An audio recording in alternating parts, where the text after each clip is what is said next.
Ողջույն սիրելի հայրենակիցներ, եթերում Նոյան Տապանն է։ Եվ այժմ մենք զրուցելու ենք ռազմական եւ անվտանգության հարցերով փորձագետ քաղաքագիտության դոկտոր պարոն Հրաչյա Արզումանյանի հետ։ Ողջունում եմ, պարոն Արզումանյան։ Շատ ուրախ եմ ձեզ ողջունելու Նոյան Տապանում, շնորհակալ եմ, որ ժամանակ եք։ Մի քանի ամիս առաջ ձեր խոսքից եմ վերցրել հարցազրույցի ընթացքում դուք ասացիք, որ Հայաստանի մասին էինք խոսում, դու չես կարող լինել, ասում եք դուք Հայաստանի մասին, եւ Եվրասիայում, ԵԱՏՄ-ում նկատի ունենալով եւ Եվրոպական միությունում։ Դա մի քանի ամիս առաջ էր։ Այժմ մենք անդամակցել ենք նաեւ խաղաղության Թրամփի առաջարկած խաղաղության խորհուրդ, միջազգային կառույց է կոչվում դա։ Այդ կառույցում Հիմա հարցս հետևյալն է, որտեղ է այնուամենայնիվ գտնվում Հայաստանը եւ արդյոք ստեղծվել է որոշակի կախվածություն Միացյալ Նահանգներից Հայաստանի համար եւ Հայաստան-Իրան, Հայաստան-Թուրքիա, Հայաստան-Ադրբեջան փոխհարաբերությունները այսուհետ կառուցվելու են դիտարկելով Միացյալ Նահանգների դիրքորոշումը։ Համեցեք։ Հայաստանը մնացել է Եվրասիայում, ցավոք սրտի, ոչ միտեղ չի փոխվել, իրան դիրքորոշումը չի փոխվել։ Մենք չեք կարողացել ընտրել ուրիշ ճանապարհ Նիկոլ Փաշինյանը չի ընտրել, մենք դրա մասին ինչքան հիշում եմ խոսացել ենք, որ դա տեղի չի ունենալու։ Տրամփի կողմից ստեղծված խաղաղության խորհուրդը դա ուրիշ ֆորմատ է, եւ այդ ֆորմատի շուրջ խոսալ լուրջ պետք է լուրջ խոսել, բայց ուրիշ մոտեցմամբ դա ոչ թե Միացյալ Նահանգների, բայց Տրամփի նախաձեռնությունն է եւ այդ կառույցը ստեղծված է զուտ Տրամփի համար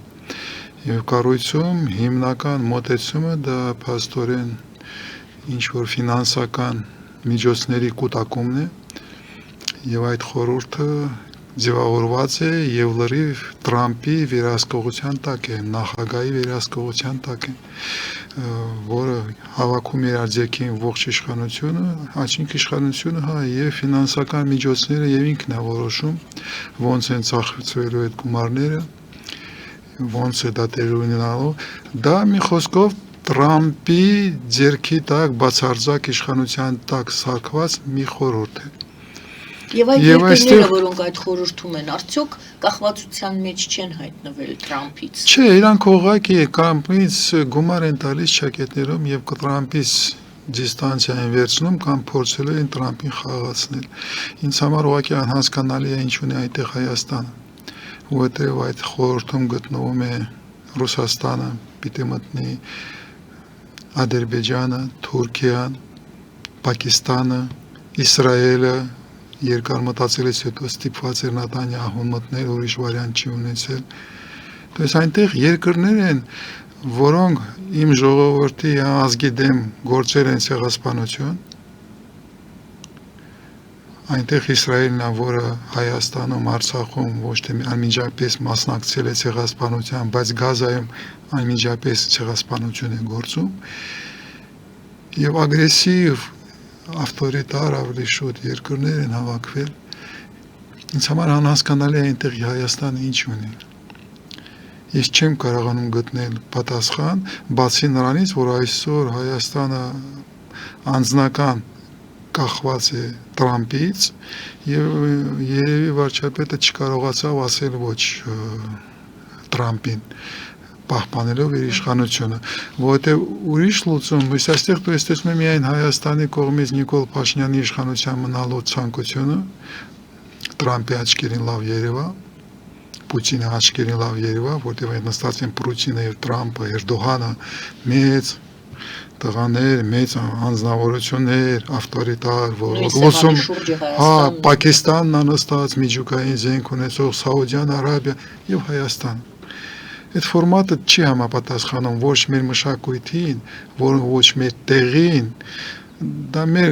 ակումբը չի եւ հույս ունեմ դա հետևանքներ չի ունենալու։ Պարոն Արզումանյան, երկու տարբերակ կդիտարկվում։ Մեկը անհետևանք էլ կմնա, այդ խորհուրդը կլինի, Տրամփը իր այն ինչ որ մտածում է կանի, այդ խորհրդի անվան տակ եւ դրանով կվերջանա։ Երկրորդը այնուամենայնիվ կախվածություն է առաջանում, տեսեք չի կարողացել լասի ոչ, նույն սեղանի շուրջն է, հիշում եք, չէ, այդ ձևակերպումը շատ տիպուկ էր, կան երկրներ, որոնք սեղանի շուրջ են, կան երկրներ, որոնք սեղանի վրա են, մենյուի մեջ են, այսինքն այդ սեղանի շուրջ նստածները դրա գիշատիչներ են փաստորեն, որոնք պետք է ուտեն, եթե մենյու է, մենյուն ինչի համար է։ Բայց քով ասել Հայաստանի, որ մենք սեղանի շուրջ ենք, սեղանի վրա չենք։ Դե հենց հիմա հարց, հաջորդ հարցս էլ դա էր։ Մենք հիմա սեղանի շուրջն ենք այնուամենայնիվ հայտնվել, թե սեղանի վրա ենք դեռևս մնացել։ Գայանե մենք որպես երկիր ներեցեք երկրորդ Արցախյան արշավի ժամանակ պարտվել ենք։ Մենք պարտված երկիր ենք, որի առաջնորդը թույլ առաջնորդ է։ Սեղանի շուրջ հավաքվել են առաջնորդներ, որոնք ավտորիտար են եւ ուժեղ են։ Հավաքվել են նրանք, որոնք սիրում են եւ ընդունում են միայն ուժը, եւ Թրամփը, եւ Էրդողանը, եւ Պուտինը ճանաչում են միայն ուժը, եւ Պակիստանը, բոլորը։ Ալիևը նույնպես։ Ալիևը ճիշտ է, փոքր է, բայց առաջնորդների, ավտորիտար առաջնորդների հաղթողների ակումբ է։ Հայաստանը չի հաղթել։ Նիկոլ Փաշինյանը որպես առաջնորդ, որպես անձնավորություն, հոգեբանական թույլ է։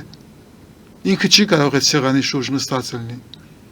Բայց փաստացի նստել է պարոն Արսլանյան։ Ինքը ուղղակի չի կարողացել ոչ եւ մտել է այդ ակումբի մեջ եւ կլինի սեղանի վրա։ Եվ ես պիտի մտածեմ ոնց անել որ Հայաստանը չմտնի, չլինի սեղանի վրա։ Նիկոլ Փաշինյանը լուծելով իր անձնական խնդիրները ինձ համար, իմ հասարակության համար ստեղծել է ուրիշ խնդիրներ։ Հայկական խնդիրները քերիկ չեն, մենք պիտի մտածենք մտնելով այդ խորհուրդ մենք ինչ խնդիրներ ենք մեզ համար առաջացնելու։ Համար առաջին խնդրեմ Հայաստան-Իրան ես ամենաառաջինը դա նշեցի, որ մեր փոխհարաբերությունները եւ Ադրբեջանի եւ Թուրքիայի հետ պետք է պայմանավորված լինեն արդյոք Միացյալ Նահանգների հաշվի առնելով Միացյալ Նահանգների տեսակետները։ Ինչու եմ Հայաստան-Իրանը առաջինը փորձում դիտարկել, որովհետև ամերիկյան մամուլը ճիշտ է դեռ ցածրաձայն ոչ շատ տենց, բայց արդեն տալիս է ինֆորմացիա, որ չի բացառվում, որ Ադրբեջանի տարածքը Միացյալ Նահանգները կարող են օգտագործել Իրանի դեմ եւ Միացյալ Նահանգները ճնշումներ են գործադրում, սրանք կարող է լինի ինֆորմացիոն այսպես տարածման, որպեսի մարդիկ սովորեն այդ մտքին, որ ճնշում է գործադրում Թրամփը Ալիևի վրա, որպեսի Ադրբեջան օգտագործվի որպես տարածք Իրանի դեմ։ Այսինքն, մտնելով Թրամփի այս խաղաղության խորհրդի մեջ, այսինքն խաղաղություն խորհուրդը դա անվանումն է, միջազգային ինչ որ կառույցի մեջ, արդյոք նորից նույն հարցը պարտավորվածություն է արդեն զգում Ալիևը կատարել այն, ինչ թելադրում է ուրեմն Թրամփը եւ վաղնել Հայաստանն է լինելու այդ կամակատարը։ Դե առաջինը այն որ Ադրբեջանի տարածքը օգտագործում է օպերացիաների համար Իրանի դեմ, դե պոլիշինելի գաղտնիքն է, դրա մասին բոլորը գիտեն, դե ֆակտո այդպես է, դե ֆակտո այդ ամեն ինչը գիտեն, դրա համար այստեղ որևէ նորություն չկա։ Ադրբեջանը ես որպես օրինակ բերեցի, Հայաստանն է ինձ ավելի շատ անհանգստացնում։ Ադրբեջանը օգտագործվել է եւ կօգտագործվի։ Եվ կօգտվարձի եւ Միացյալ Նահանգների կողմից եւ Իսրայելի կողմից։ Իսրայելի արտգործնախարարը իդեպ հա Իսրայելը դա Ադրբեջանի տարածք օգտագործվել է եւ այստեղ որևէ նորություն չկա։ Արդյոք Ադրբեջանը կփորձի դրա դեմ ինչ որ պրեֆերենցիաներ ստանալ Միացյալ Նահանգներից Իսրայելից կարող է ստացվի, կարող է չստացվի։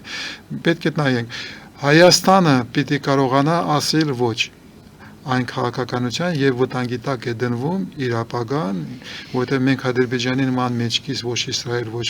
Միացյալ Նահանգներ չունենք, որ կարողանանք այդպես հրապարակորեն կանգնել, ասենք Միացյալ Նահանգների կողքին։ Դրա համար ես կընդունեի, որ Հայաստանը մնա չեզոք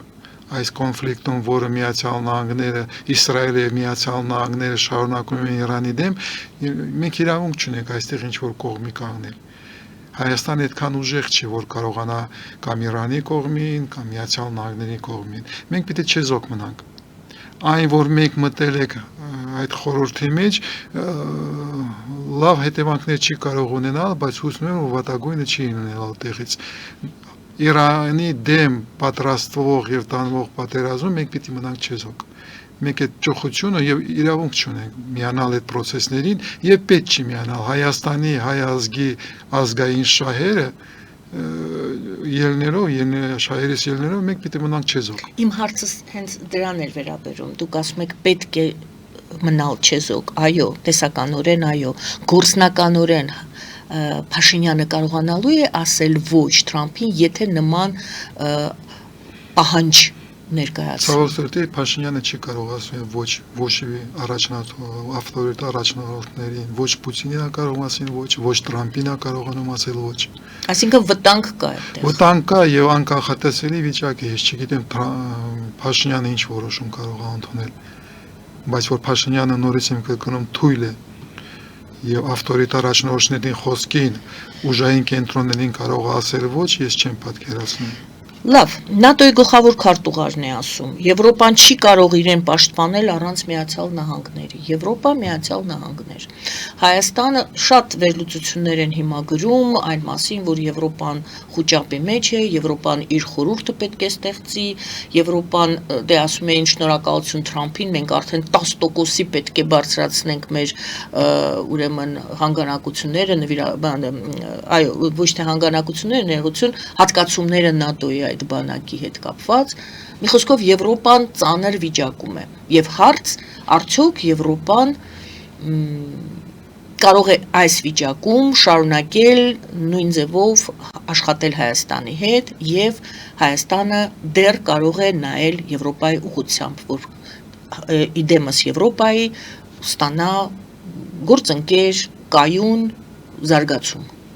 Դժվար հարց է, բազմակողմանի հարց է Տվերգայանի։ Առաջինը մեզ համար պետք է հասկանանք, որ այսօր մենք արդեն իրավունք չունենք Միացյալ Նահանգները եւ Եվրոպան միացնել մի ճամբարի մեջ արևմուտք կանոնից տակ եւ քաղաքականությունը Միացյալ Նահանգների ուղղությամբ եւ Եվրոպայի համընկնել եւ ասել դա ուղղությունները նույնն են։ Այդպես չի։ Հայաստանը կանգնած ալնելու ընտրությունների առջև Միացյալ Նահանգների հետ թե Եվրոպայի հետ, ցավոք սրտի։ Այսօր մենք Եվրոպայի հետ չենք, որ այդ նույն խաղաղության խորհրդի մեջ Եվրոպան չի մտել, հասկանալով դա ինչա, մնացիրական։ Այդ առաջինը։ Երկրորդը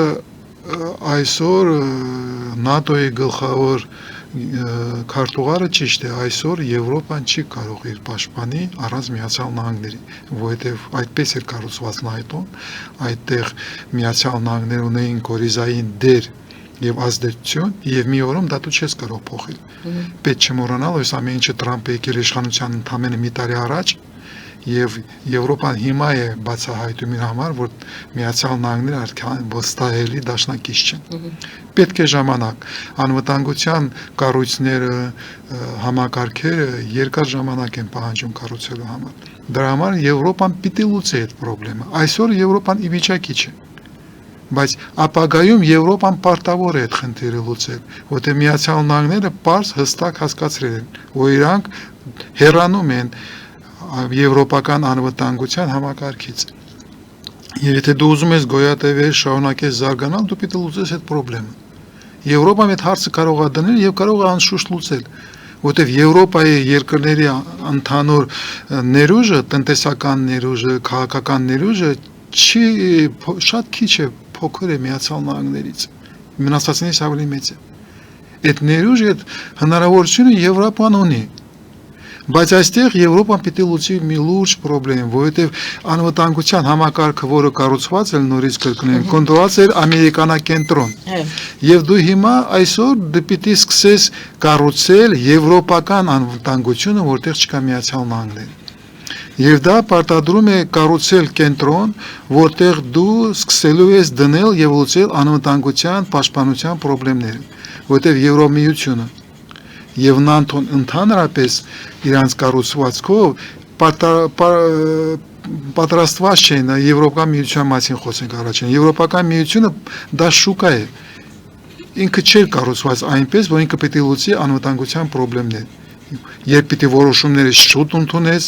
ոչ թե երկար դիսկուսիաների ընթացքում, այդ հնարավորությունները, այդ պրոցեդուրաները, պրոտոկոլները, կենտրոնները ոնց է Եվրոպան արագ ընդունելու որոշումներ անվտանգության ոլորտում չակետները մի ժամում, մի օրում, ոչ թե երկար 32 երկրների մեջ կար։ Այդ կամակարգը Եվրոպան պիտի սկսի կառուցել։ Նման համակարգ պիտի կառուցես։ Արդյոք այդ կարող լինի փոխակերպված ՆԱՏՕ-ի կառույցը, եւ ՆԱՏՕ-ի համակարգը փոխակերպվում է եւ դառնում է ՆԱՏՕ առած Միացյալ Նահանգների։ Թե Եվրոպան պիտի նորը կառուցի, այդ հարցն է, որին պիտի պատասխանի Եվրոպական միությունը, եվրոպական երկրները։ Ես այսօր պատասխան չունեմ, երկու լուծումները կարող են լինել։ Եվ երրորդը, այո,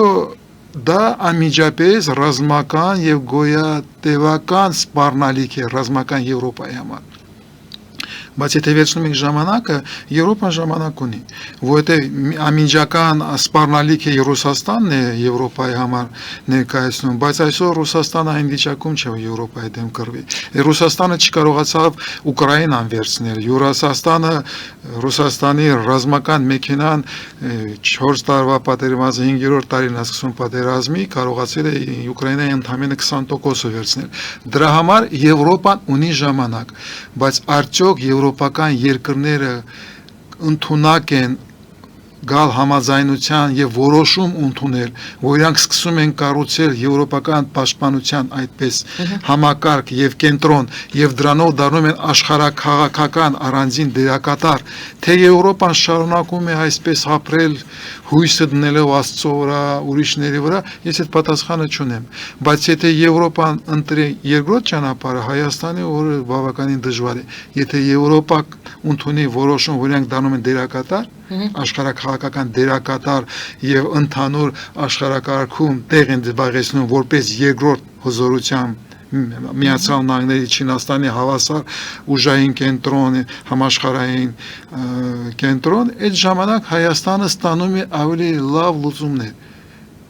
Բայց դա նորից պարտադրելու են, որ ասել եմ 2 ամիս առաջ, 2 տարի առաջ, դա պարտադրելու է Հայաստանի ընդունել որոշում, որ իրանք եվրասիական լուծումներից դուրս են գալիս։ Բարի, դուք ասացիք Ռուսաստանը դեռ չի կարողանում Ուկրաինայում հասնել, այո, չի կարողանում, բանակցությունները շարունակվում են, պատերազմը եւս շարունակվում է։ Բայց մենք հրաշալի գիտենք, որ Ռուսաստանը շատ վաղուց գիտակցել է, որ եթե այդ բռունցքը, եվրոպական բռունցքը բացել, քանդել, կազմաքանդել այդ Եվրամիությունը եւ եվրոպական այդ նորից եմ ասում բռունցքը, ապա Ուկրաինայի հարցն էլ հեշտությամբ կլուծվի։ Դուք ասում եք Եվրոպան ունի ժամանակ, իսկ գուցե չունի այդ ժամանակը Եվրոպան, քանի որ իմ հարցս էսա վերջացնեմ, որտեվ այստեղ մի հարցնելու եմ, արդյոք Ռուսաստանին այս հարցում գուցե չգիտակցված, գուցե գիտակցված միացել է նաև Միացյալ Նահանգները, որովհետև դուք այսպիսի ձևակերպում արեցիք, գուցե լինի ՆԱՏՕ առանց Միացյալ Նահանգների, այսինքն Եվրոպան ինքը, եթե առանց Միացյալ Նահանգների, նշանակում է Միացյալ Նահանգները իդեմս Եվրոպայի թշնամի են տեսնելու, էլի փորձելու են կազմաքանդել եվրոպական միասնությունը։ Ռուսաստանը պետք է քանդի եվրոպական միասնականությունը, որպեսզի Ուկրաինայի հարցը լուծի։ Միացյալ Նահանգներն էլ փորձելու են քանդել եվրոպական միասնությունը, որովհետև Միացյալ Եվրոպան կարող է ուժ լինել։ Միացյալ Նահանգները փորձում են քանդել եվրոպական միությունը, Եվրամիությունը, այդ հնարավորությունը։ Ինչպես եւ Ռուսաստանը, չէ՞։ Ինչեւ եւ Ռուսաստանը, եւ այստեղ մի քիչ մեզ համար պարադոքսալ ձևով Ռուսաստանը եւ Միացյալ Նահանգները միացնում են իրենց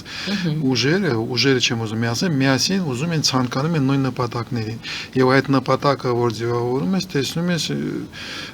դա Ռուսաստանի սովետական միության երազն էր կազմալուծել քանդել ՆԱՏՕ-ն։ Սովետական միությունը չկարողացավ դա անել, Պուտինը կարողացավ անել։ Ես մի քիչ կատակով կարող եմ ասել, որ այսօր ես չեմ հասկանում Կրեմլը ոնց է աշխատում, որտեղ ամեն օր պիտի խմեն ուրախությունից, ինչ անում է Թրամփը, պիտի մի քիչ հարբած լինեն, որտեղ այն երազները, որ 80 տարի Սովետական միությունը ունեցել է, Պուտինի օրոք Պուտինը կարողացավ դա անել։ Եվ դա անում է Թրամփի ձեռքերով։ Ինչու է Թրամփը այդպես անում, ես չեմ ուզում հիմա խորացածել, որովհետև Թրամփի անձնավորությունը խիստ կարևոր է Հայաստանի անվտանգության համար։ Այսօր Թրամփի անունի հետ կախված է ցավոք սրտի ինձ համար Հայաստանի անվտանգության, արտաքին անվտանգության բավականին մեծ քշիր կազմում ունի։ Դրա համար մենք որպես երկիր պիտի շատ զուսպ մնանք կոմենտարների մեջ։ Բայց Թրամփը այսօր փորձում է քանդել Եվրոպան։ Իմ կարծիքով դա չի ստացվելու, բավականին դժվար կլինի, բայց ես նույն ձևի նորից կրկնեմ, ես համոզված չեմ Եվրոպան կարողանա միավորվել, որովհետև դա պարտադրում է կամք եւ պարտադրում է պիտի դուրս գան այն վիճակից, որում իրանք եղել են 80 տարի գայան է, դա բավականին դժվար է եւ ես կողակի կսպասեմ հույսերով, որ Եվրոպան կկարողանա հաղթահարել այդ խնդիրը։ Միացյալ Նահանգների եւ Հայաստանի Հանրապետության շահերի համընկնում այս պահին, եթե կա որ կետում, Սյունիքի այդ Թրամփի ուղին է միայն այն կետը, որտեղ եւ արդյոք դա իսկապես կարելի է խոսել Միացյալ Նահանգներ եւ Հայաստանի Հանրապետություն շահերի համընկնում, թե դա պարզապես ինչ-որ պրոյեկտ է։ Չէ, սովորաբար պրոյեկտ չի, դա միշտ ասել եմ, դա ոչ թե լոկալ պրոյեկտ է, բայց տարածքային, տարածաշրջանային եւ աշխարհաքաղաքական պրոյեկտ է, եւ այդ պրոյեկտի մեջ Միացյալ Նահանգները տեսնում է իր աշխարհաքաղաքական շահերը Փառք Աստծո, եւ մի քիչ պարադոքսալ ձևով կարելի է ասել, որ Միացյալ Նահանգները հիմա փորձում են կազմակերպել իրանց մենամարտությունը Չինաստանի հետ։ Ոնց ձևերով է դա տեղի ունենալու, դա այլ ռազմական մենամարտություն, թե տնտեսական մենամարտություն, դա այսօր պատասխանել չի կարելի ճիշտ, բայց այն, որ հիմնականում Միացյալ Նահանգները որպես հավասարակշիռ մենամարտող տեսնում է միայն Չինաստանը։ Ռուսաստանը այստեղ չկա։ Ռուսաստանի դերը եւ քաշը արդեն տարածաշրջանային են, փոքր են։ Ռուսաստանը որպես գերիշխանություն չի գնահատում աշխարհում։ Հա ունե միջուկային զենք, բայց ոչ բանակը, ոչ տնտեսությունը չի համապատասխանում։ Եվ այստեղ կարող է ստացվի այնպես, որ Չինաստանն ու Միացյալ Նահանգներն են որպես մենյու նայում Ռուսաստանին։ Երբ Ռուսաստանի տարածքը, Ռուսաստանի Դաշնության տարածքը դառնում է այն տարածքը, որտեղ Միացյալ Նահանգները եւ Չինաստանը կփորձեն գալ համաձայնության, ով ինչքան է վերցնում։ Եթե դից փորձենք նայել, այդ ժամանակ մենք տեսնում ենք, որ Միացյալ Նահանգները փորձում են Ռուսաստանից կտրել Հարավային Կովկասը, կտրել Կենտրոնական Ասիան, որը գտնվել են Ռուսաստանի Դաշնության ազդեցության տակ։ Եվ եթե մենք ընդունենք, որ իրոք սկսում են ժամանակներ աշխարհակարգ, որտեղ աշխարհը տարանջատվելու է ազդեցության ոլորտներին, մենք ունենք շանսեր, որ մենք կմտնենք Միացյալ Նահանգների ազդեցության ոլորտը։ Եվ այնինչ տեղի ունենում Տրամփի ճանապարհի շուրջ, ավելի շուտ մենամարտություն է Միացյալ Նահանգների, Ռուսաստանի եւ Չինաստանի դեմ, որ իրանք ունենան իրենց ազդեցության տանք Հարավային Կովկասը եւ ոչ թե միայն Հարավային Կովկասը, որովհետեւ Հարավային Կովկասը տարանջատել Կովկասից անհնար է։ Այդ Կովկասի մասին է խոսքը գնում, Կովկասը եւ Կենտրոնական Ասիան որպես տարածք, որով Միացյալ Նահանգները ամրացնում են իր դիրքորոշումները Եվրասիայում։ Միրզավոր արևելքը իրանցն է, Կենտրոնական Ասիա եւ Կովկասը վերահսկողության տակ Չինաստանի հետ կիսում են եվրասիական տարածքները։ Այսինքն եթե ասիական երկրների մասին դուք ասացիք, սա ես մի քիչ ուշ կհիշեցնեմ նորից, Իրանի գործոնը եկեք դիտարկենք, Իրանը եւս դիտարկվում է Չինաստան եւ Միացյալ Նահանգներ այդ իրար հետ կիսելու եւ իրար հետ կիսելու տարածքներ կիսելու, ազդեցության գոտիներ կիսելու տարածք է։ Եվ Միացյալ Նահանգները հիմա հենց դրա համար են Իրանով այդքան հետաքրքրված ճակերտներում։ Հետաքրքրված է Իսրայելը, այստեղ Միացյալ Նահանգների հետաքրքրությունը դա հետևան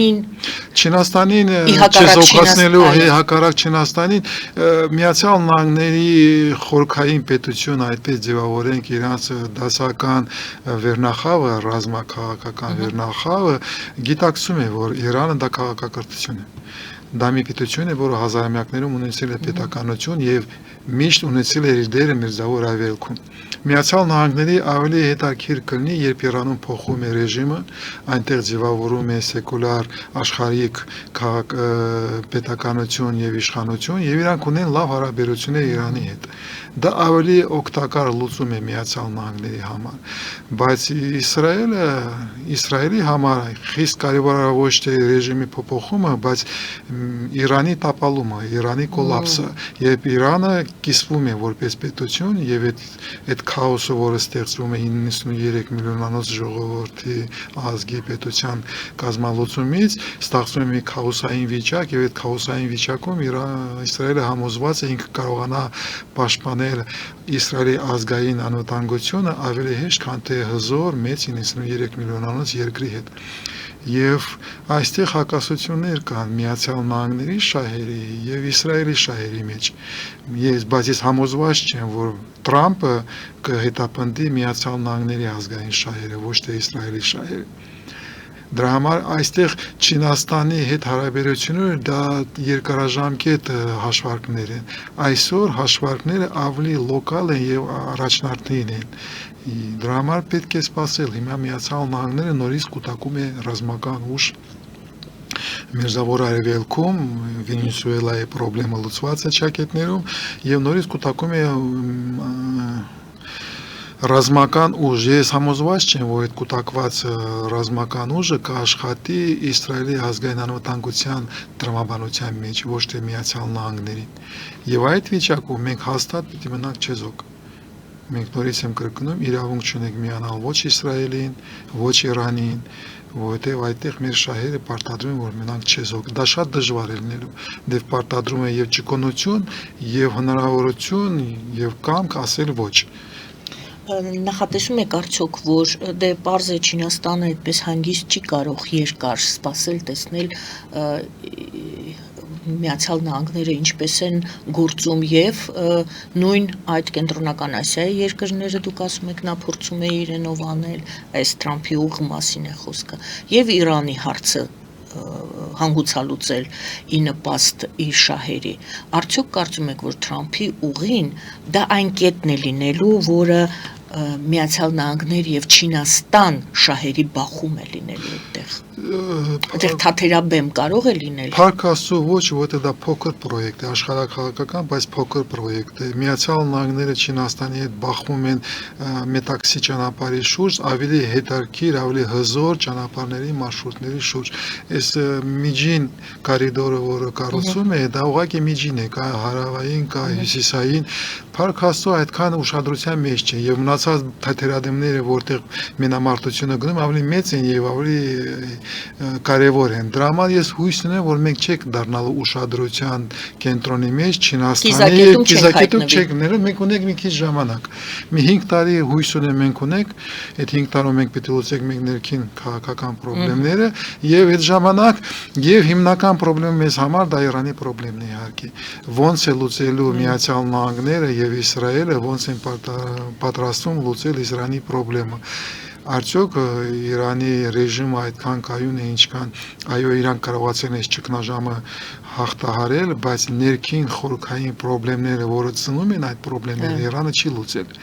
Եվ մինչև այսօր Իրանի ռազմական եւ քաղաքական վերնախավը մնացել է կայուն եւ ամբողջական, չի կիսվել եւ այդ հնարավորությունը տվել Իրանին պահել կայունությունը։ Արդյոք դա կշարունակվի թե չէ, Իրանը պիտի լուծի իր խնդիրները։ Այն ռեժիմը, որը ձևավորվել է 79 թվականին, սերունդների փոփոխության խնդրեմ է առաջանում Գայանի։ Իրանք իշխանության մեջ են արդեն 2 սերունդ եւ քաղաքական վերնախավը պետք է սերնդափոխություն կազմակերպի, բայց երբ դու ունում ես թեոկրատիկ ռեժիմ, թեոկրատիկ ռեժիմը շատ դժվարանում է, դժվարություններ է փոխում, սերնդափոխությունը շատ դժվար է դառնում եւ տեղի ունենում խնդիրներ։ Այաթոլլահն ախբար 86 տարեկան է, ամեն ինչ ոչ կայուն է։ Եվ այդ անկայունության վիճակում Իրանի իշխանությունը, Իրանը որպես պետություն ոնց է լուծելու այդ փոխակերպման խնդրը, երբ իրանք դառնում են ոչ թե այդպես կրոնական կենտրոն, բայց ուրիշ ձև են կառուցում իրանց կյանքը, ցավոք սրտի այդ լուծումները չկան։ Ես արտաքին աշխարհից չեմ տեսնում լուծումները եւ ինչքան ուսումնասիրում եմ Իրանի ներսում վերնախավի մեջ լուծում չկա։ Ոնց են իրանք փոխակերպում այն ռեժիմը, որը բերել է այս խնդիրների առջև, որտեղ եթե դու քո իշխանությունը, քո պետությունը կառուցում ես կրոնի վրա, դու պետության կյանքի մեջ մտցնում ես ժխտողություն, որովհետև կրոնը շատ դժվար է փոխվում։ բայց դու պետք է հիմա ճկուն լինես, դու պետք է պատրաստ լինես ադապտացիայի։ Եվ այդ խորհրդային խորհրդային Իրանի իշխանությունը, Իրանի պետական համակարգը մինչև այսօր չի լուծել։ Ինքը պետք է լուծի այդ խորհրդումը։ Ոնց է դա անելու։ Իսկ մենք պետք է սպասենք հույս պահելով, որ Իրանի պետականությունը այդ խորհրդումը կլուծի։ Եվ կարևոր է համարում, որ այս ընթացքում մենք որքան հնարավոր է չեզոքություն Չեզոքություն պահեք չեզոքություն եւ պատրաստեք ամենավատ սցենարներին։ Եթե Իրանը գնա կոլապսի, եթե այնտեղ սկսի աստվածչանի քաղաքացիական պատերազմ, մեր սահմանների կունենք 93 միլիոնանոց երկիր, որը տապալվում է, եւ մենք ունենք մեր սահմանների վրա տասնյակ միլիոնանոց ազերիներ, որոնք կարող են սահմանը անցնել եւ տեղավորեն Սյունիքում, Արցախում։ Այո, Թուրքիան արդեն պատրաստվում է Նախիջևանում, то есть այնտեղից եթե հոս գա Նախիջևան, Սյունիք, Արցախ, մեզ համար դա ազգային անվտանգության խնդրեմ է։ Մեր ազգային անվտանգության համակարգը պիտի զբաղվի այդ հարցով, ոնց է մենք պահում մեր սահմանների կայունությունը, որովհետև եթե այնտեղ կանայք, երեխեք անցնեն, ոնց է Թուրքիան արդեն շատ գործողություններ է անում սահմաններին, չեզոքոտի է սկսել։ Չեզոքոտելու, որովհետև սպասում է մեծ հոսք։ Բայց այդ անում է 80 միլիոնանոց Թուրքիան։ Ինչ է անում Հայաստանի իշխանությունները, ես որևէ մեկնաբանություն, որևէ սցենար պետական մարմինների կողմից, ազգային անվտանգության ծառայությունի կողմից, ռազմական ուժերից, ներքին գործերի նախարարությունների կողմից մենք զբաղված ենք ավելի կարևոր հարցերով, մեր իշխանությունը զբաղված է կարևոր հարցերով, հայ առաքելական եկեղեցի վրա պատերազմ է առաջացնում, ռեֆորմների մասին է ճակետներում խոսում եւ այլն։ Մենք ժամանակ չունենք զբաղվել հարցերով, մենք տոներով ենք զբաղված Գայանը։ Ինձ համար հիմնական խնդրեմը այստեղ է, երբ մեր իշխող վերնախավը զբաղված է ոչ թե իր ուղիղ նպատակների եւ խնդիրներով ազգային անվտանգության ապահովման, բայց ինչ որ ֆանտաստիկ հորինված եւ հակահայկական պրոյեկտներով եւ խնդիրներով։ Նախընտրական շրջան է երևի թե դրանով է նախատեսված շատ պայմանավորված գովազդ հայտարարանք եթերում այնուհետև մի քիչ ժամանակ ունենք անպայման խոսենք ձեր թույլտվությամբ կամ համաձայնությունն եմ ձեր ուզում ստանամ հիբրիդային պատերազմի մասին Հայաստանի Հանրապետության, որովհետև արդեն ինչ որ հետզեկույցներ, ուսումնասիրություններ են արվում կենտրոնների կողմից, հետաքրքիր առաջարկներ կան։ Գովազդը եթերում սիրելի հայրենակիցներ, մնացեք մեզ հետ։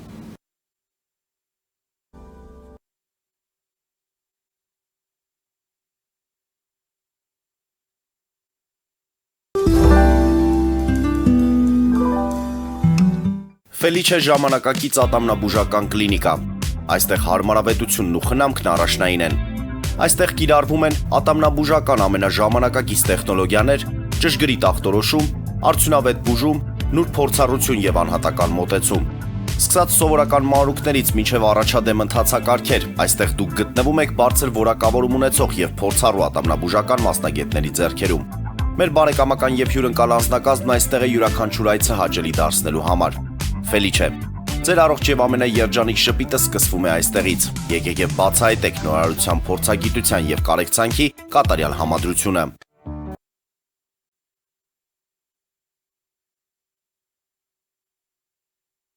Վաճառվում է գերմանական հնաոճ դաշնամուր 1892 թվականի արտադրության ֆոն Մուլբախ, գտնվում է գերազանց վիճակում, կինը 15000 ԱՄՆ դոլար։ Հեռախոսահամար 094 115 310։ Երևան փոստը Գրանադայի ուզում, տեղեկացնում է։ Դրամական փոխանցումներ 1%-ով։ Օդանավով 1 փաունդը 2.99։ Նավով ուղարկեք 1 արկղ, երկրորդ արկղը անվճար։ Ավտոմեքենաների փոխադրում անհավատալի արժեքներով։ Ինչպես նաև կահույք եւ մեծ չափի բեռների փոխադրում։ Jackpot հագուստի խանութը երկրորդ մասնաճյուղն է բացել Գլենդելի սրտում, որտեղ կարող եք ձեռք բերել եվրոպական եւ ամերիկյան ընտիր հագուստեղեն, կոշկեղեն, աքսեսուարներ, պայուսակներ ամենահարմար արժեքներով։ Նաև կարող եք ցանկացած ապրանք պատվիրել եւ ձեռք բերել կարճ ժամանակում։ Jackpot-ի Գլենդելի հասցեն է 1135 North Pacific Avenue, հեռախոս 818 813 2252։ Jackpot հագուստի լավագույն կենտրոնը Գլենդելում։ 60-ից ավելի ճանաչված եվրոպական բրենդների ինքնատիպ, չկրկնվող եւ մատչելի ընտրանին Fortuna Home and Country House խանութ սրահում։ Նորաոճ սպասք եւ կահույք հորեկա բնագավառի համար, տեքստիլ, տնտեսական ապրանքներ, ամեն ինչ գեղեցիկ կյանքի համար։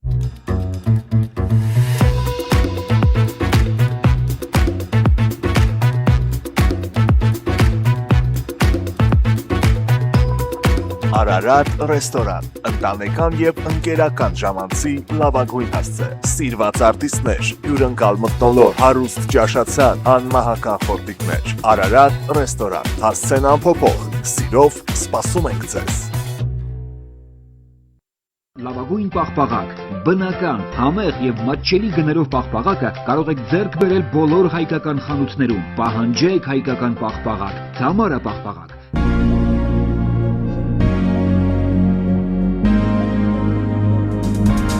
Տպագրեք ձեր գիրքը Նոյան տապան տպագրատանը, ինչպես նաև թերթեր, ամսագրեր, բուկլետներ եւ այլն։ Հասցեն քաղաք Երևան, Իսահակյան 28 առաջին հարկ։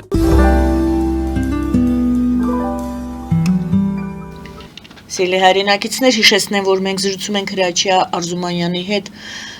քաղաքագիտության դոկտոր, հիբրիդային պատերազմ Հայաստանի նկատմամբ շատ են խոսում այդ մասին։ Իրականում, եթե դա այդքան լուրջ չլներ, կարելի էր համարել, որ մոդայիկ թեմա է։ Պարզապես իսկապես մենք, եթե դուք համաձայն եք, զգում ենք, որ այո, Հայաստանում ներսում ամեն ինչ նորմալ չէ եւ կան ներսից խնդիրներ, որոնք ստեղծում են այդ հիբրիդային պատերազմը հենց ներսում եւ դրսից ազդակներ։ Եվ արդեն որոշ հետազոտողները գնահատականներն են իրենց տալիս, ասում են, որ հիմնական թիրախներն են լինելու տեղեկատվության միջոցով է ուրեմն այդ հարձակումները լինում հասարակության վրա, կիբերանվտանգության եւ ֆինանսական ոլորտներն են շատ խոցելի։ Խոսքը գնում է ազգային ժողովի ընտրությունների մասին եւ հիմնական շեշտը դրվում է, որ ստեղծվել է վախի անորոշության տարածում, անորոշության իրավիճակ եւ տարածվում է այդ ներգործությունը հասարակության վրա, որպեսի վախը, անորոշությունը առաջին տեղ գրավեն եւ արտաքին սպառնալիքների հանդեպ դիմադրողականության նվազեցման կամ համարեն, որ չունենք դիմադրողականություն, կամ իրականում օրինակ Փաշինյանի հայտարարություններից, գործողություններից մենք տեսնում ենք, որ Հայաստանի դիմադրողականությունը արտաքին սպառնալիքների հանդեպ բարձր է, Հայաստանը վստահ է իրեն զգում։ Դժվար հարց է գայանես, մի կողմից երևի ուրախ եմ, որ հիբրիդային պատերազմների հասկացողությունը կամաց մտնում է հայկական հասարակություն եւ փորձագետների շրջանառության մեջ է, ռազմական տեսությամբ հիբրիդային պատերազմներով արդեն երևի 15 տարի է զբաղվում եմ, ուղղակի Հայաստանում դա ընդունված չէր։ Դրա համար ես ուրախ եմ, որ այդ թեմաները հասկանում են, որ կա սովորական պատերազմ, կոնվենցիոնալ պատերազմներ, կա անկանոն պատերազմներ, որը տանվում են պարտիզանական, դիվերսիոն, հակաբեկչական, եւ կա հիբրիդային, երբ պատերազմում օգտագործում են բոլոր ոլորտները։ Եվ այդ ոլորտները հիբրիդային պատերազմները եւ հիբրիդային պատերազմներում հիմնական ուղղություններից հիմա, որ մենք տեսնում ենք, դա իրոք դարձել են ոչ թե ավանդական ռազմական տիրույթները, լայնածավալ ռազմական գործողությունները, բայց ուրիշ տիրույթներ, տեղեկատվական տիրույթը, կոգնիտիվ կամ իմաստային տիրույթը, իմաստային պատերազմները, հոգեբանական պատերազմները, ֆինանսական ոլորտում եւ այլ, դա հիբրիդային պատերազմի մոտեցումներն են եւ ամեն երկիր մշակում է իր հիբրիդային պատերազմի ձևերը, ոճերը։ Հայաստանի դեմ հիմնական այսօր աշխատում են հիմնական Հայաստանի դեմ աշխատողները, դա Ռուսաստանի Դաշնությունն է, հիբրիդային պատերազմի մեթոդները Ռուսաստանի Դաշնությունն է, Թուրքիայի, Ադրբեջանի եւ Իսրայելի մի քիչ, այդ 4 երկրների հիմնական ոճն է, որը կարելի է տեսնել Հայաստանում։ Ռուսաստանի ոճը բավականին ագրեսիվ է, Ռուսաստանի ոճը ավելի շուտ հոգեբանական եւ իմաստային կոգնիտիվ պատերազմ նպատակներն է պարակտել հասարակությունը, ստեղծել մի վիճակ, երբ իշխանությունների, հասարակության եւ պետական մարմինների հաստատությունների միջով պարակտում է տեղի ունենում, տարանջատել, չթողնել որ լինի միասնականություն հաստատությունների պետական, իշխանության եւ հասարակության մեջ, քանդել հասարակության մեջ հոգեբանական պատերազմի միջոցներով տեղեկական պատերազմի միջով քանդել հասարակությունը, չթողնող ինքը միավորվել։ Դες հիբրիդային պատերազմի ընթացքում հիմնական ուղղությունն է պարակտել, քանդել։ Կարելի է ասել, որ հաջողվել է դա իրենց։ Այո, հաջողվել է, դա հաջողում է Ռուսաստանի կողմից, բայց դրան միանում է ոչ թե միայն արտաքին ուժային կենտրոնների ցանկությունը եւ օպերացիաները, բայց նաեւ Հայաստանի իշխանությունների մոտեցումը, որովհետեւ պարադոքսալ այդպես ասեմ ձևով Միացյալ Նահանգների Ռուսաստանի եւ ուժային կենտրոնների նպատակները պարակտել հասարակությունը, տարանջատել իշխանությունը եւ հասարակությունը համընկնում են իշխանությունների, արդիական իշխանությունների նպատակների։ Ցավոք սրտի ինձ համար հայկական իշխանությունները նույն ձևի պարակտում են հայկական հասարակությունը։ Այսինքն հիբրիդային պատերազմ են վարում իրենց հասարակության հանդեպ։ Այդպես է տեղի ունենում։ Իշխանությունները, Հայաստանի իշխանությունը պահելու համար, իշխանությունը որ չձևավորի հասարակության մեջ այլընտրանք, չձևավորի կենտրոն իշխանություն, որը կարող է համարձակվի հայտ ներկայացնի եւ վերցնի իշխանությունները պարակտում են, քանդում են հասարակությունը։ Դες այստեղ հակասություն կա, իշխանությունը պահելու համար դու թույլատրում ես քո հասարակությունը։ Եվ մենք ուղղակի պետք է կոնստատացնենք, ես կոնստատացնում եմ, որ ինձ համար յուրական հասկանալի է իմ հասարակությունը, իմ ազգը ոնց է դիմադրում այդ մեծ սպառնալիքների եւ հարվածների, որովհետեւ շատ քիչ ազգեր կան։ Ինչ հնարան ունի ազգը։ Մեր մշակույթն է, դեմոկրատիությունը մեր մշակույթն է, մեր քաղաքակրթական հիմքերն է, որի վրա մենք կանգնած, մեր եկեղեցին է։ Այդ հաստատությունները, որը հազարամյակներում աշխատել է, թույլ են տալիս մեր դիմադրել այնտեղ, որտեղ մնացած այդքան պատմություն եւ ավանդույթներ չունեցող ազգերը վաղուց արդեն պարակտված, քանդված կլինեն։ Մենք հալա դիմադրում ենք, եւ ես նորից եմ կրկնում, ինձ համար անհասկանալի է ոնց է մեր կողմից դա տեղի ունենում, բայց հայկական հասարակությունը բավականին լավ դիմադրում է այն բոլոր հարվածներին, որը մենք ստանում ենք տեղեկվական, իմաստային եւ հոգեբանական պատերազմում։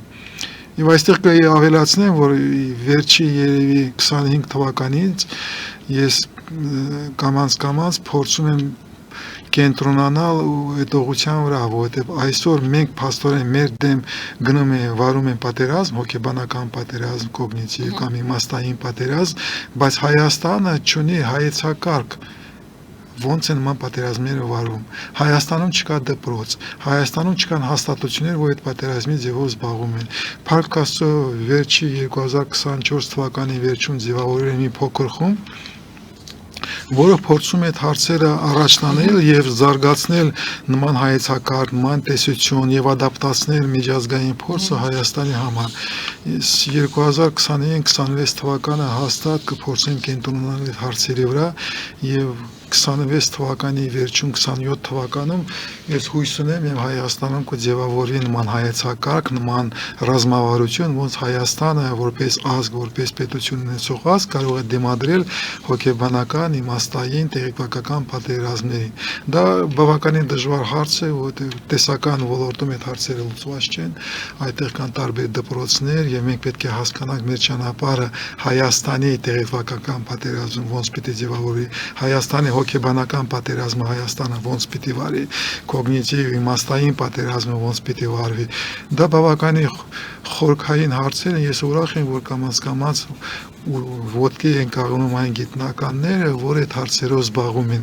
Միայն ես չեմ զբաղվում այդ հարցերով, որտեղ ես նորից կրկնեմ, մի 15 տարուց ավելի այդ հարցերով զբաղվում եմ, բայց ավելի շուտ զբաղվում եմ Հայաստանից դուրս ուժային կենտրոնների հետ աշխատելով, Հայաստանում ցավոք սրտի այդ հարցերը այսօր նոր են ձևավորվում։ Կարելի է այսպես ամփոփել այս հատվածը, այս թեման, այսպես ասենք, որ այո,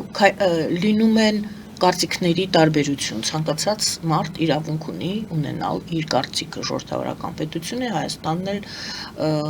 ոչ միայն ժողովրդավարությունից, այլ այդպիսին է Հայաստանը միշտ եղել, ազատ է եղել, ճիշտ է, կարծիքների տարբերություն պետք է լինի եւ շատ ողջունելի է, բայց դա օգտագործվում է, դա վերածվում է թշնամանքի եւ բևեռացման։ Այ ինչպես անել, որպեսզի այդ հատկությունը հայերի ունենալ սեփական կարծիքը չդարձնի մեկը մյուսին թշնամի, չօգտագործվի եւ ներսում եւ դրսում այդ քայքայիչ բևեռացմանը, չբերի հանգեցնի բևեռացմանը, չբերի հանգեցնի այն կետին, ներողություն ես պետք է հիշեցնեմ, որտեղ առաջին հարվածը համենայն դեպս ինձ համար մարտի 1-ն էր, դա եւս բևեռացման արդյունք էր, թե դա ինչ եղավ հետո ինչպես օգտագործվեց, դա այլ հարց է, բայց այդ օրը հայը կրակեց հայի վրա, կապ չունի ինչ նպատակներով ովում վրա, չհասցնենք դրան, որ այդ կարծիքների տարբերությունը բերի թշնամության, բերի ծայրահեղ բևեռացման, որը եւ հիբրիդային պատերազմի ամենաթույլ, այսինքն հակառակը, թիրախն է։ Առաջինը Գայան է, պետք է հասկանալ, ընդունել, որ ման պարակտումը դա պատերազմի հետևանք է։ Մենք որպես հասարակություն, դուք որպես ժուրնալիստ, ես որպես փորձագետ գիտնական, պիտի փորձեմ բոլորին հասկացնել, որ այդքան պարակտված, իրար ազդող, այդքան դեպրեսիայի մեջ գտնվելը ոչ թե միայն պատերազմի հետևանք է, դա հետևանք է ռազմական գործողությունների իմ հասարակության, իմ ազգի դեմ։ Մեր դեմ գնում է հոգեբանական իմաստային պատերազմ, առաջինը, պարակտումը դա հետևանք է։ Այդ առաջինը պիտի հասկանաս, ոչ թե ասես մեկ անգամ վատն է եւ այլ, չէ, դա պատերազմի հետևանք է։ Ոնց կարելի է դիմադրել, ոնց կարելի է հայկական հասարակության դիմակայունությունը բարձրացնել։ Եթե չունես պետական աջակցություն, երբ քո պետությունը միանում է, քո իշխանությունը միանում է այդ հարվածին եւ ներսին հարվածում, մնում է մենք որպես հասարակություն հիմնելով այն համայնքների մակարդակի վրա, այն ընտանեկան մակարդակի վրա, փոքր համայնքների հասարակության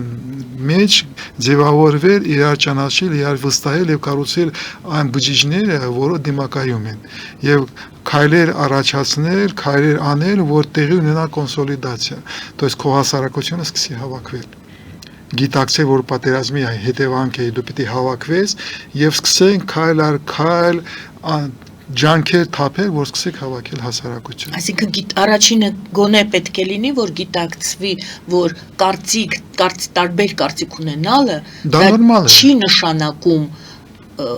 թշնամություն անելը եւ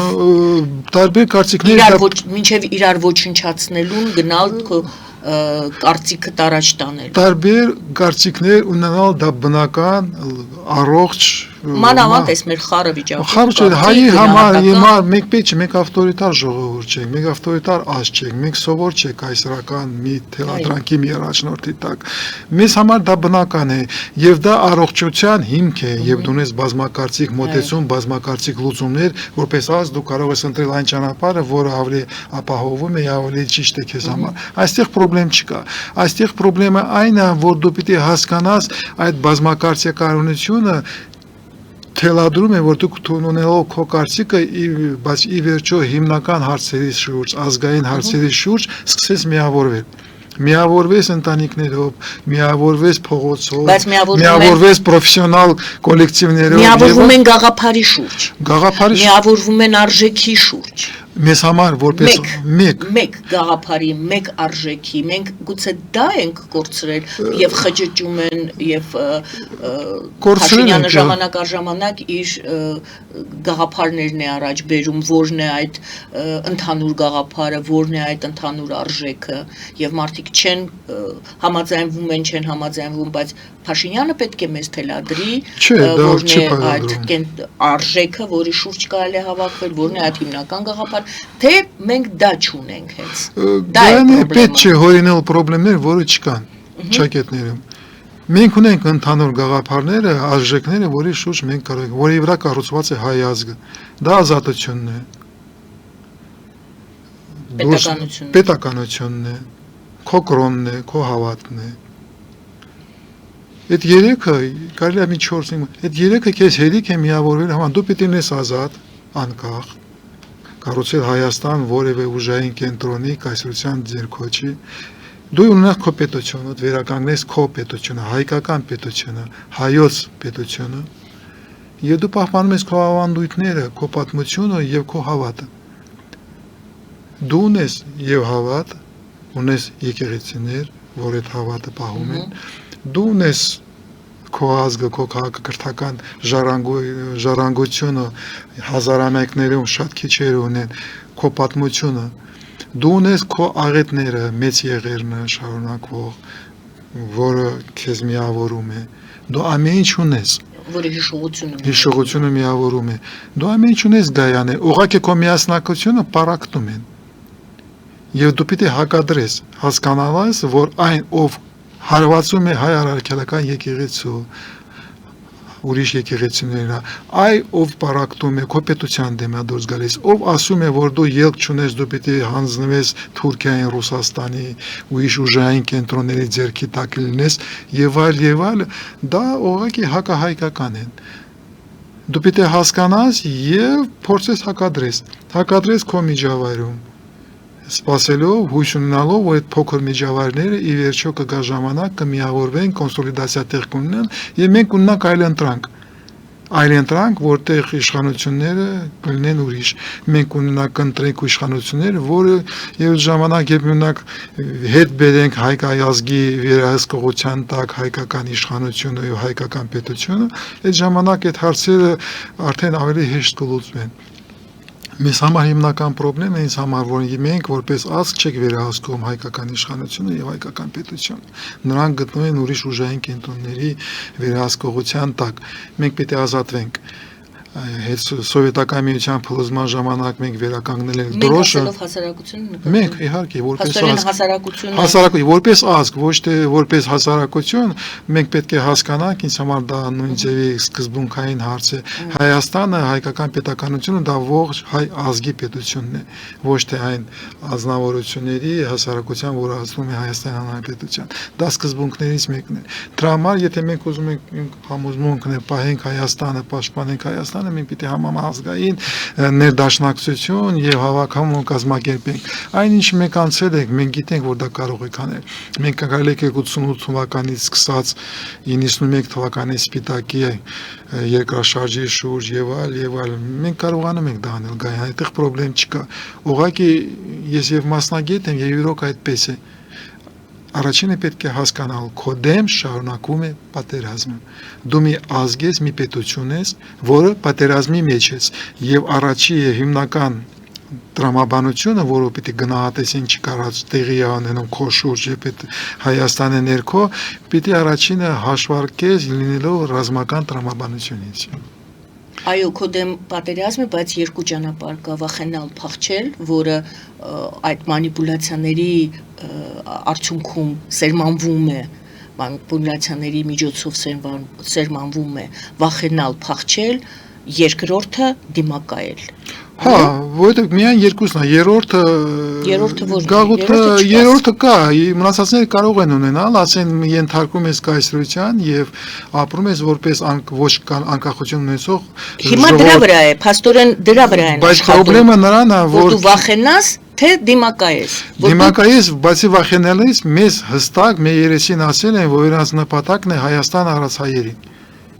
Դու հնարավորություն, եթե չես պայքարում, դու Հայաստանից դուրս ես գալիս։ Որտեղ հնարավորություն հային ապրել հայկական լեռնաշխարհում, ապրել պատմական Հայաստանի տարածքում, Ռուսաստանը, Թուրքիան, Պարս քո երեսիդ ասում են, այդ հնարավորությունը դու չունես։ Հայը եւ հայկական պետություն հայկական լեռնաշխարհում չի լինելու։ Ելնելով իրաց գոյաբանական նպատակներից, շահերից, իրանք քեզ Պարս ասում են։ Հայը պետք է վերանա հայկական լեռնաշխարհում։ Դու ես ելք կամ դիմադրում ես կառուցում ես քո Հայաստանը, կամ դուրս ես գալիս եւ հաջորդ 100 տարին, 500 տարին ինձ համար դա նշանակություն չունի, ապրում ես Սփյուռքում։ Երրորդը, երբ դու մնում ես Հայաստանում, եւ քեզ տալիս են հնարավորություն գոյատևես Հայաստանում, պատմական Հայաստանի տարածքում, քեզ դանից այդ զրկել են այդ հնարավորությունից։ Եվ 3 տարվա ընթացքում այդ երկու կայսրությունը հայկական լեռնաշխարհում հայ չի մնացել։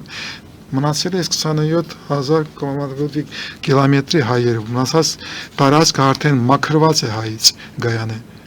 Դա դարավոր կայսրական քաղաքականություն է, մեծ ռազմավարություն է, որ իրանք իրականացնում են։ Մենք որպես պետություն, որպես ազգ պիտի հասկանանք ինչ սպառնալիքի առջև կանգնածիկ եւ ի վերջո սկսենք զբաղվել Հայաստանով, լինառնալ հայակենտրոն, հավաքել մեր ուժերը, հասկանալով ոչ մեկը չկա, մեզ են ոչնչացնում եւ կառուցել այնպիսի պետություն, ունենալ այնպիսի պետություն, որը կարողանա դիմակայի նման սպառնալիքներին։ Դա հնարավոր է համապարփակ պաշտպանության եւ անվտանգության համակարգը եւ մոտեցումը, որի մասին 4 տարի շատ խոսում եմ, այդ ման հնարավորություն տալիս է։ Մենք կարող ենք դա անել որպես ազգ։ Մենք կարող ենք պաշտպանել Հայաստանը, պահպանել Հայաստանը եւ կառուցել երկիր, որը սրընթաց զարգանում է եւ դառնում է հզոր։ Մի երկու սերունդից հետո դառնում է ուժային կենտրոն։ Այդ խնդիրները ես տեսնում եմ ոնց կարելի է լուծել։ Ուղղակի պետք է հասկանալ, որ դու պատերազմում ես, հավաքես քո ներուժդ, հավաքես քո հնարավորությունը եւ սկսես լուծել այն խնդիրները, որը արժեվ կանգնած են։ Հիմնական խնդիրներից մեկը, որը արժեվ դու կանգնած ես, դա հետ բերնել հայկական հայ ազգին հայկական իշխանությունը։ Մենք պարտավոր ենք վերցնել վերահսկողության տակ հայկական իշխանությունը։ Այդ խնդիրը առաջին խնդիրն է, որ լուծենք, մնացածները ավելի հեշտ կլուծվեն։ Եվ ունենք երկու զենք, երևի կամ ավելի դուք կասեք, մեր մտքի ուժը եւ կամքի ուժը։ Մտքի ուժը, կամքի ուժը հիմնականն է, բայց մենք ունենք ներուժ, Գայանե, մենք որպես ազգ սփյուռքով մենք ահռելի ուժեղ ազգ ենք։ Մեզ համոզում են, որ մենք թույլ ենք, բայց ուժային կենտրոնները գիտեն, որ մենք հզոր ենք, եթե միավորվենք։ Ուստի մենք պետք է լուծենք միասնականության խնդիրը։ Այսինքն պարակտումը դա ամենամեծ գործիքն է, որով մեզ ուզում են կոտրած լինել։ Իհարկե, մենք պիտի նորից դառնանք մենք։ Հայկական պոետը վաղուց ասել, ով հայ ժողովուրդ քո միակ փրկությունը քո միասնական ուժի մեջ է։ Փիրեշյանի ֆիլմը հայտնի, չգիտեմ, հիմա չեն նայել, մենք ոնց է հայ ազգը հավաքում, դասական հայկական ֆիլմ է։ Մենք նորից պիտի դառնանք մենք։ Հայեր լինելով ես, բազմա կողմանի հայեր չկորցնելով իրենց եսությունը, ինքնուրույնությունը, մենք պիտի նորից դառնանք մենք, հավաքվենք, որ կարողանանք պաշտպանել Հայաստանը եւ կառուցենք ուրիշ Հայաստան։ Դա լուծելի խնդիրներ են։ Մենք դա կլուծենք անպայման։ Պետք չէ հուսահատվել, դեպրեսիայի մեջ մտնել։ Երրորդ անգամ, չորրորդ անգամն եմ ասում, այս դեպրեսիան պատերազմի հետևանք է։ Քո դեմ գնում են ռազմական գործողություններ, հոգեբանական, տեղեկվակական, իմաստային տերույթներում։ Պետք է դիմադրել, պետք է չմտնել այդ դեպրեսիայի մեջ։ Եվ էներգիան ծախսել ոչ թե դեպրեսիայի մեջ լինելով, այլ միավորվելով, գտնել այլընտրանք։ Շատ շնորհակալ եմ, պարոն Արսունյան։ Շնորհակալություն քեզ դեպի։ Շնորհակալություն սիրելի հայրենակիցներ, ռազմական եւ անվտանգության հարցերով փորձագետ, քաղաքագիտության դոկտոր Հրաչյա Արզումանյանն էր մեր զրուցակիցը։ Զրուցը վարում էի ես, Գայանե Առաքելյանս։ Բարին ընձեզ։